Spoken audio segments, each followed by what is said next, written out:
All right, and we're live. All right, how would you describe, well, first of all, tell me who you are and what do you do? I'm Michael Collins. People know me as Farmer Mike, and I operate a farm where I grow vegetables, and I provide them to my CSA members.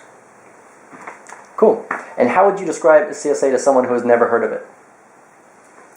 I would describe CSA as, I guess I break it down into the words community, which addresses the issue of proximity, either spiritually or physically. I would describe agriculture as that mechanism that has supported mankind for about 10,000 years. And the word support. The word support is the provision of assets that help keep something alive and make something possible. And I think that CSA, community supported agriculture, is kind of a reflection of what we've lost in modern society, and that is agriculture supporting our community.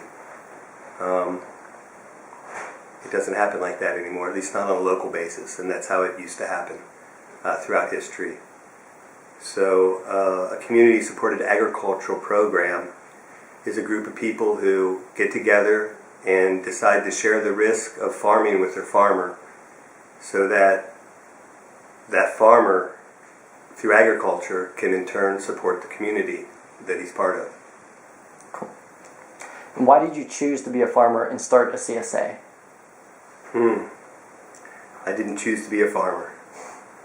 I chose to start my own business when I was 13, and I operated several businesses after that. The last one before I bought the farm was actually developing historic buildings in the inner city. And when that didn't go so well, the next step that I took was to move out into the country where I always wanted to live. And I bought a farm. I tried to think of things I could do with the farm to make money. And since I've never really been about focusing on just making money, the idea that came to me was to do something that was beneficial with the farm. And that's when I started growing produce and taking it to farmers markets and meeting people at farmers markets, and learned about the concept of community supported agriculture. And that sounded like something for me. I liked the idea of it, I liked what it stood for, and I liked the connection with the community that it could help provide for my farm and my farming activities. Why do you choose to use organic methods of growing rather than conventional? That's a good question. I think that the activities that I do on the farm and the way they affect the environment are important in so much as my environment supports me. We need an environment. That's what we live in. And if you're damaging the environment, it just doesn't make sense. You're damaging that which provides support for your life. And to me, that's just not a logical way to go about things. Yeah. What kind of problems does your CSA address for you and your members? My CSA addresses the issues that have come about from a society that has become demanding of everything now, everything for me, everything fast and easy, including our food. And we haven't really considered the expense that has cost our environment. And I think a CSA is a really good way for people to come together and address the issue that, we need to do something about it. We need to bring back our traditional means of agriculture that actually provide direct support locally. Mm-hmm. What are your difficulties with running a CSA? The most, I guess, profound difficulties for me have been in people's attitudes. And people in America seem to be wholly ignorant about these issues and really arrogant about what they expect for themselves.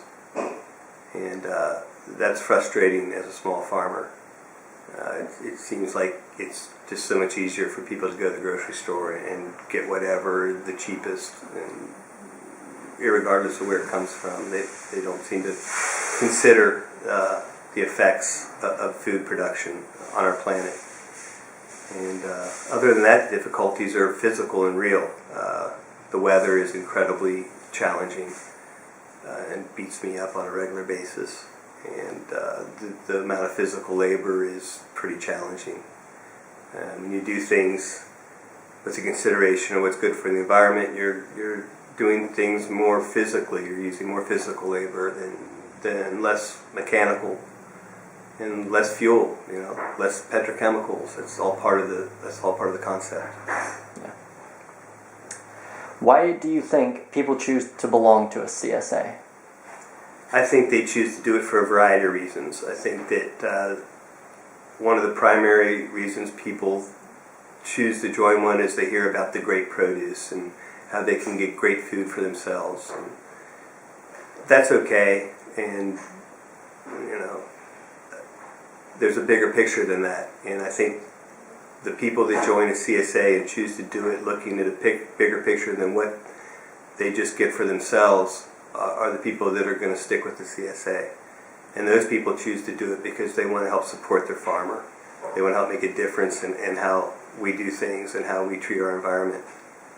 And I think those people ultimately get the most out of a CSA. The people who do it just for themselves and just for good food usually don't last very long in a CSA.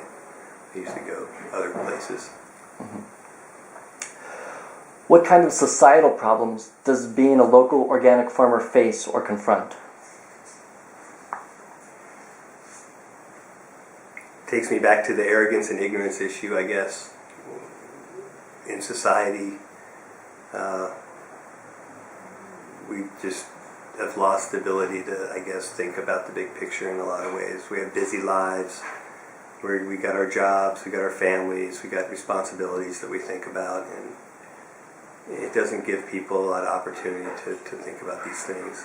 And then we're confronted with commercial advertising that takes our attention in different directions, and I think that's, from the society point of view, how it affects what I do. It makes it challenging because not only am I challenged with providing wholesome produce and making the whole thing work as a system, I'm challenged with having to be an educator in that way and help people understand what I'm trying to do and what it means. Yeah. What are some of your activities, or how do your activities differ from conventional farming? Let's take a break. Okay. We're live. How do your activities differ from conventional farming? The things I do on a much smaller scale to start with. Most of what I do by hand. I do with a reduced dependence on mechanized farming tools and implements that run on fuel and use fuel and petrochemicals. I have a reduced use of pesticides and conventional fertilizers than conventional farming, and I think a lot of that is related to the fact that I have more diversified crops.